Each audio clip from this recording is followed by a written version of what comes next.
قانون یا آئین میں جو ترمیم کی گئی تھی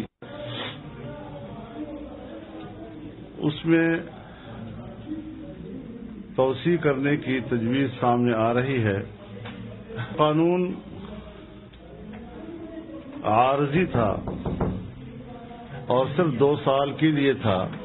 ایک مستقل قانون کی حیثیت اگر اس کو دی جا رہی ہے تو یہ حکومت کی طرف سے خود اس بات کا اعتراف ہوگا کہ نیشنل ایکشن پلان پر عمل کرنے میں حکومت ناکام ہو چکی ہے۔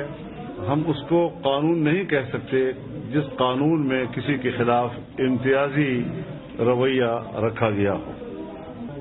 بجائے اس کے کہ ہم فوجی عدالتیں قائم کریں، اگر سول ججوں کی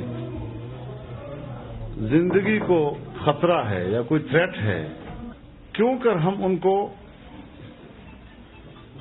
فوج کی سیکورٹی مہیا نہ کریں؟